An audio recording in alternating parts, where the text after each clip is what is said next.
it's a pleasure for me to be at this Food Tech Expo, and thank you for inviting me. I have a small presentation, so I'll just share my screen so that it will help in, yeah, I hope everyone can see my screen. So given the fact that this session we are talking of how building smart food markets and value chains, so I'll give the specific what we are doing in the Millets mission in Odisha. And we started this about 2 years back, 3 years back. And when we brought out our agricultural policy this year, in fact, that informed the agricultural policy, and we brought in the issue of ensuring nutritional security. So in earlier policies, the focus was more on food security. But I think given the fact that millets have such a large impact on nutrition and the number of other areas that we are working on. So the State Agriculture Policy 2020 specifically brings in the issue of nutritional security as a part of the agriculture department's focus also. Otherwise, it has traditionally been of the women or the child departments. So the Odisha Millets Mission, which we started in 2017, had these 5 major objectives. And among them in the objectives itself was promoting household level consumption. Otherwise, traditionally, a lot of the agricultural programs have focused on issues related to production and productivity only. But I think in this program, we right at the beginning brought the issues of consumption and processing, which are very essential to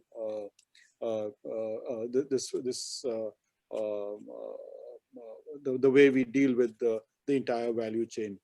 So these are some of the issues. The ICDS is the Integrated Child Development Scheme and Midday Meal Program and the public distribution system, so that the children are a part of this program that was built in right in the beginning itself.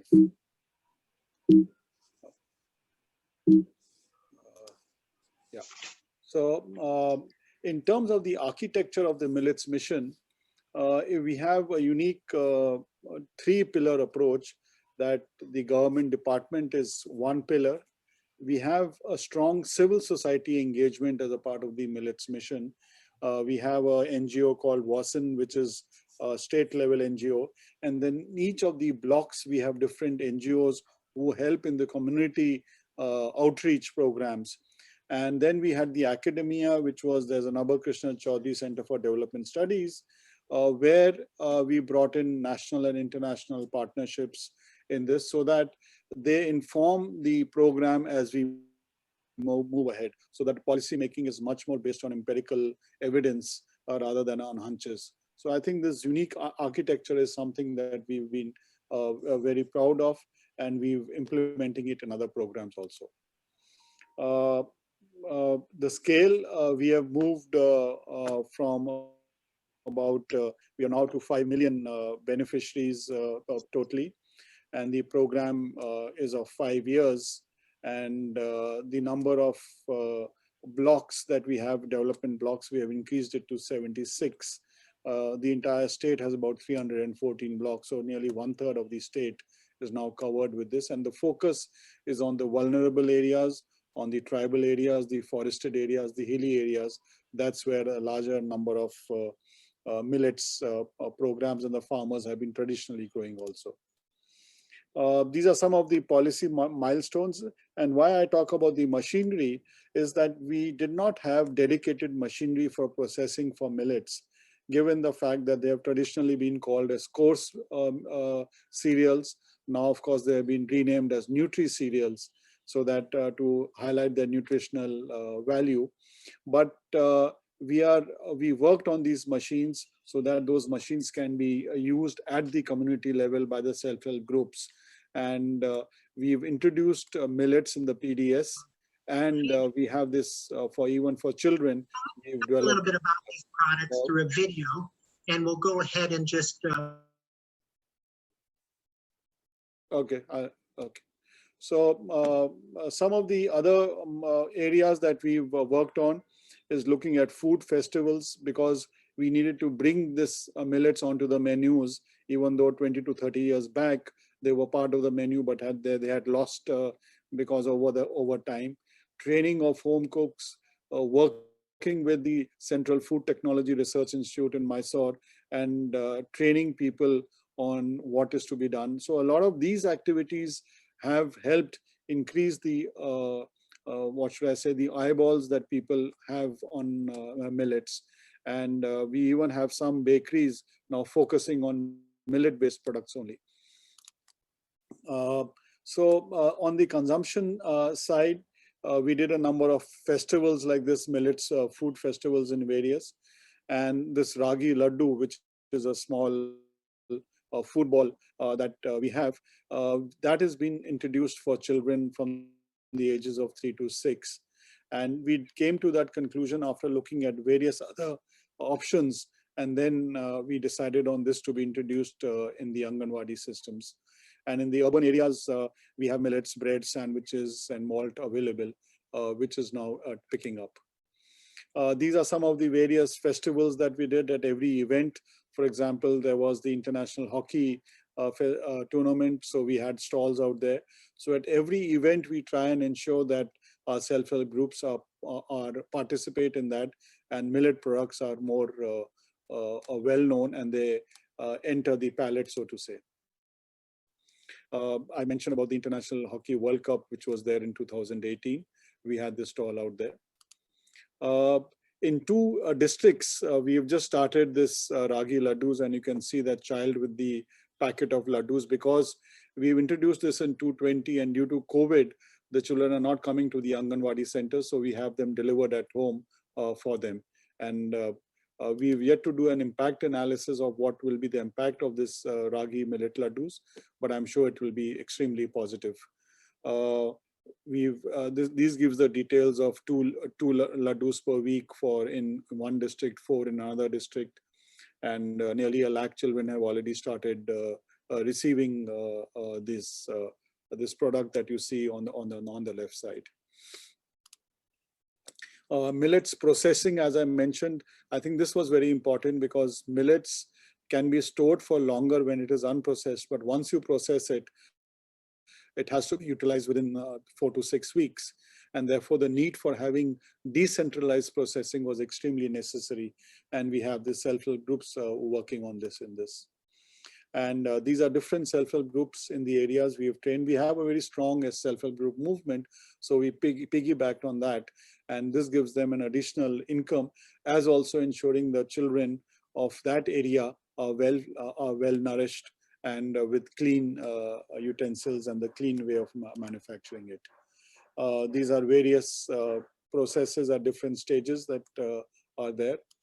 And now we have started these tiffin centers, which in urban areas for people who come and they want to have like something like fast food centers. So we have started these tiffin centers in different districts, Malkangiri and other tribal areas. We have started this. We're again manned by, so that people can get cheap and healthy food, which is millet based. This is Millets on Wheels is another intervention that we are now starting, so that local idli, upma, vada, dosa made of millets is made available. And the self-help groups are also making good profits out of this. So we are ensured that it will remain sustainable.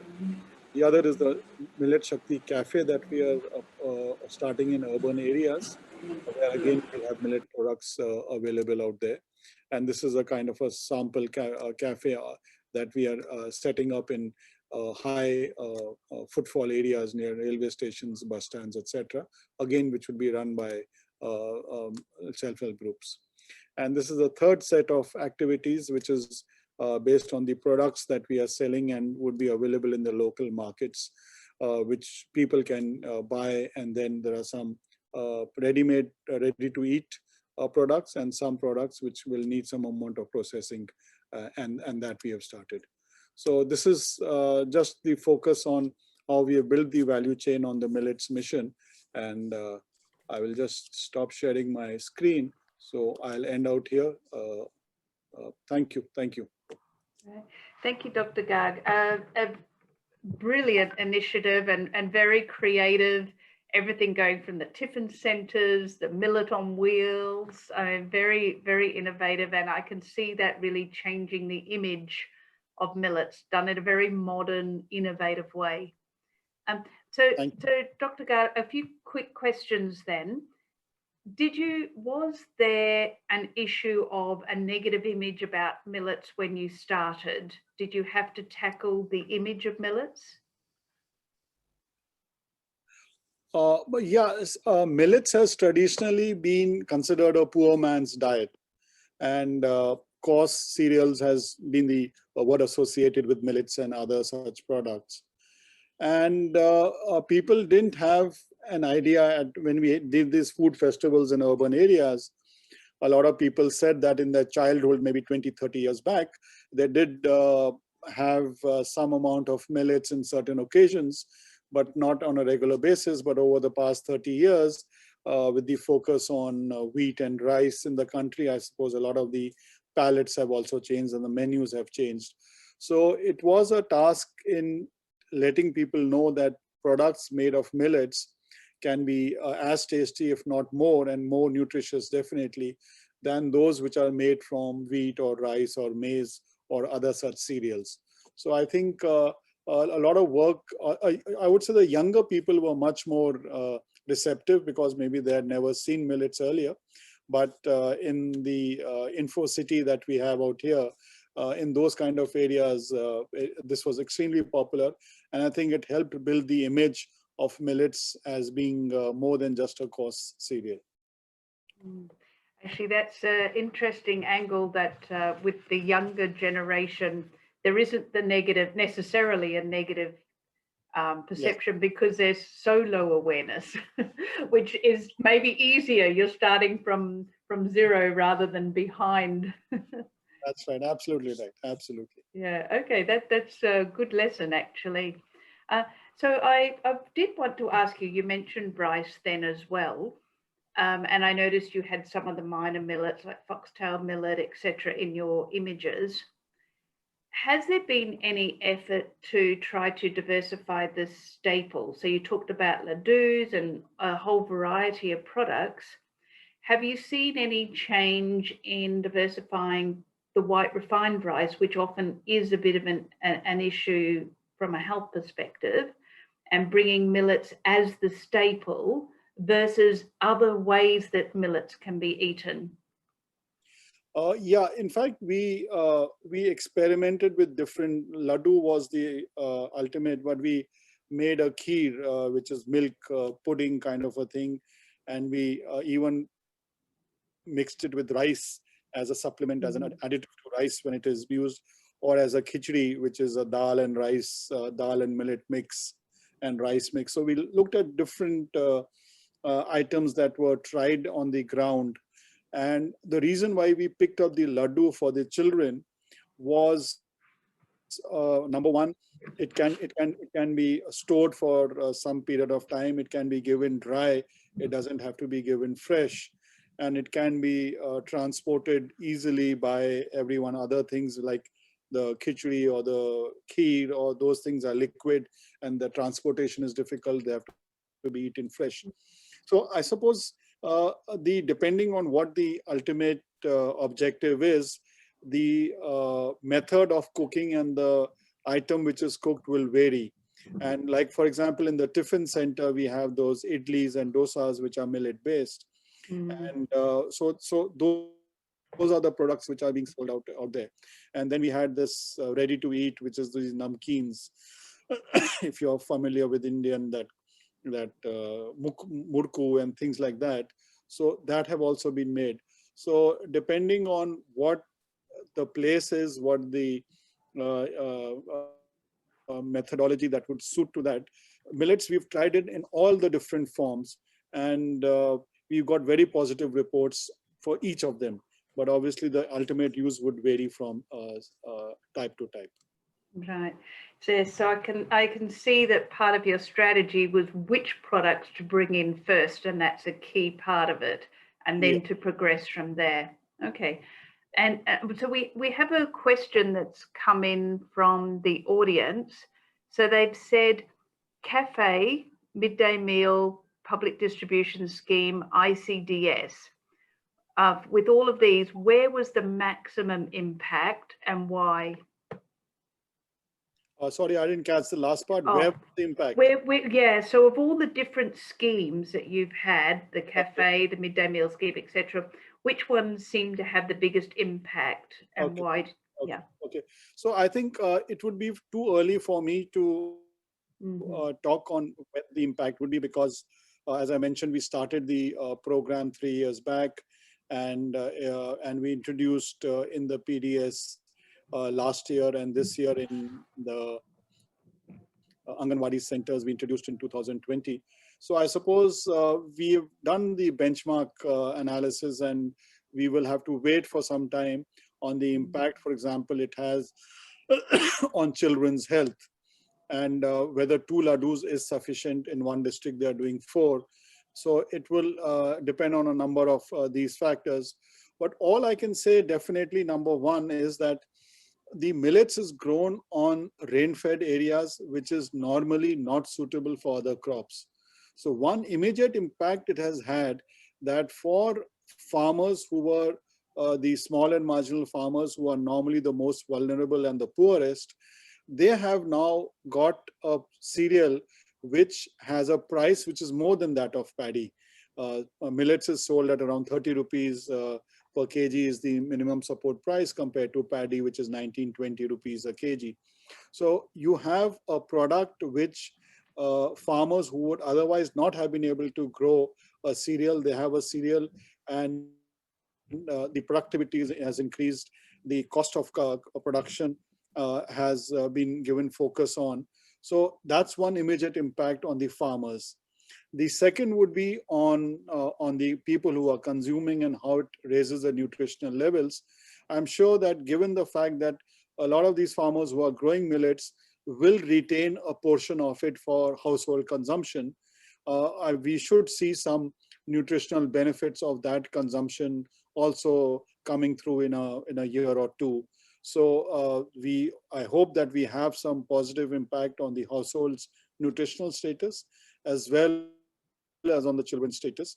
And thirdly, more important, there would be a diversity in products, which I'm sure at a broader scale will improve the biodiversity of the area, as also increasing the diversity on the menu that people are using, both which I hope in the rural areas and in the urban areas. Right, wonderful. Great to see such monitoring and evaluation as this progresses. Very, very detailed and sophisticated too, by the sounds. So could you, Dr. Garg, could you give what, for experience for other states and potentially other countries, what would be your biggest lessons learned and advice that you would give to others wanting to undertake a millet mission? I would say number one is that millets has been a traditional crop in the area. It's just that over the past 30-40 years, it got reduced importance, and therefore, since the millets family or the neutral cereals family, there are a host of different products. So one, I would suggest that we should focus on that particular crop, which perhaps has been traditional to that area, whether it's jowar, whether it's sorghum, whether it's foxtail, whether it's little millets, depending on which of the nutri cereals, rather than bringing just because foxtail millets or little millets has been successful, it may not be successful elsewhere. So that is one, focus on the traditional crop which has been grown in that area. And the second important lesson is that while we do need to focus on production, productivity, agronomic practices, but I think equally important is the issue of looking at how that consumption is going to happen, and what we need to do on, if I can say, menu building, on marketing, on developing the palettes, doing food festivals, much more on the consumption side on the value chain to closer to the consumer, which in normal agricultural programs we do not give enough stress on. And I would seriously suggest that's very important whenever we are trying to revive a crop which has been for different reasons has reduced importance or seen a negative images around it. Very much appreciate these, and we'll make sure these lessons that you're mentioning are captured, and we plan to continue to communicate the messages from today. We have a question from the audience. They have said, I'm just reading it from the screen.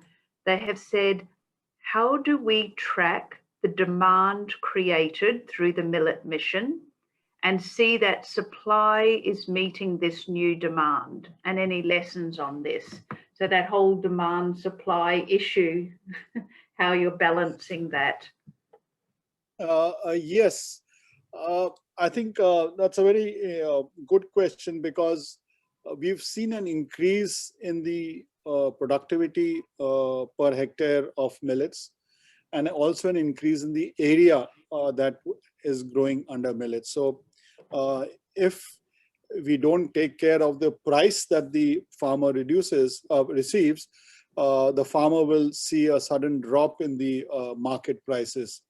So I think that's why the intervention along with the production side, and we've seen the production nearly become 1.5 to 2 times in the last 3 years and from that area. And that's why we introduced this in the public distribution system, and to ensure that there is, at least in the initial part, an assured offtake of the produce. Otherwise, the market prices would have dipped considerably. And given the fact that this was in the menu or in the pallets of the area, so we were giving 5 kg rice per person under the public distribution system. From this year, last year we gave 1 kg as a bonus for people to, as 5 kg of rice plus 1 kg ragi or millets. This year, we are making it 4 kg rice and 1 kg. It's being substituted rather than being given as a bonus. So last year, and people are now accepting it. Had we straight away tried to substitute it, I'm sure people would have refused. But last year, we gave them as a bonus 1 kg. And this year, we are substituting it. So it's, I would say it's very important to monitor the production and also see how to demand. And in fact, one of the reasons why we had all these festivals and this different tie-ups with CFTRI, Mysore, and to develop menus was also to ensure that we proselytize different products of millet-based in the urban areas, and setting up these millet cafes, setting up these Tiffin centers is a part of increasing the demand for millets also. Otherwise, we will have excess production and we will not have that demand. Yeah, fantastic lessons there. Very, very important. So final question is, you've only been doing this for 3 years, so amazing successes in just 3 years and such a huge undertaking. Do you have different plans moving forward? Are you going to expand in different ways, undertake new initiatives as part of the Millet Mission? Yes. One is we are expanding the number of districts or the blocks that we are covering, so that all areas which have the agro-ecological capability or suitability for millets, we'll cover that. That's number one. We're increasing the number of farmers, increasing the area that we are covering. And that also goes with our broader policy of trying to diversify from paddy for farmers, at least in the highland and the uplands and the midlands. So that's part of a broader strategy that we have. So that's on the production side. But on the consumption side, we are also going to look at the midday meal where children get rice and dal in schools, whether for once a week they can get, instead of rice, they can get a millet-based khichdi or some such substitute. So that at the Anganwadi level, we are introducing these laddus. We will look at other options that can be utilized for the children from 3 to 6. And similarly for children who are from 6 to 12 or 13 for in the midday meal category, whether we can introduce or substitute rice with millets at least once a week or twice a week. And third is obviously expand the public distribution system, where right now we have substituted 1 kg, whether we can make it 2 kg per person per month. So that is 3 kg of rice and 2 kg of one of the millets, so that it becomes much more broad-based in terms of the consumption across the pallets. And our focus on the consumption on the food festivals and the urban area will continue. The second would be, right now we are focusing on little millets, which is 90% ragi, whether we can go to foxtail and the other millets also, which is 5 or 10%. So that's the other area that we are looking at, whether we can look at other millets also in the millets mission. And the third is the architecture that we have developed in the millets mission of having the government, the NGOs, and the academic institutions. This architecture we are expanding to other programs. We have an agriculture production cluster program which focuses on fruits, on vegetables, similar kind of thing which we are doing for vegetables, where we are using this architecture. Similarly, we have the organic farming, I won't call it a mission as yet, but we have the program, and we are using the similar architecture and the similar market value chain approach even for organic farming, so that we develop organic products on the market side. And we want to merge, partly at least, millets farming and organic farming, so we have organic millets that we produce. So these are some steps we hope to take going forward. Excellent, thank you. Actually, that stimulates just one more question I do want to ask, because I keep seeing Seshu's photo coming up on my screen. So Seshu is a senior manager with Big Basket. So has Odisha looked at also connecting with the big retailers and some of the bigger companies, as well as even the entrepreneurs who have products? Yes, absolutely.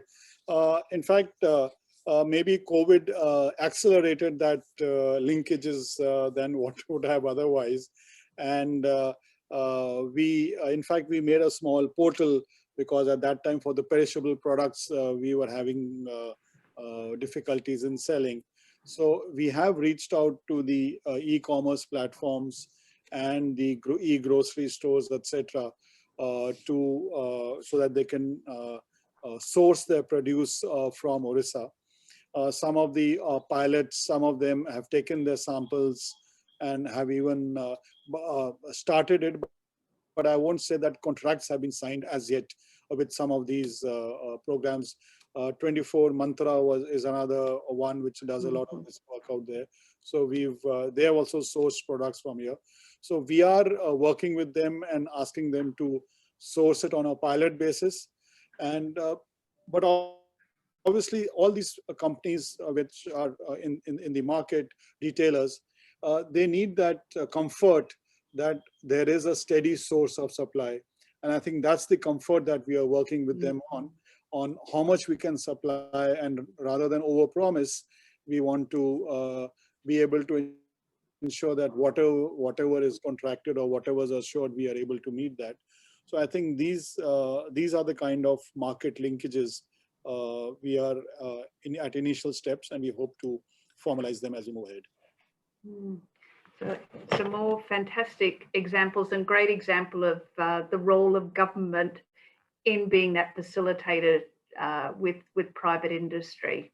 Dr. Garg, that was excellent, really interesting, and I'm sure there'll still be a few more questions for you. I'm dominated, I couldn't help.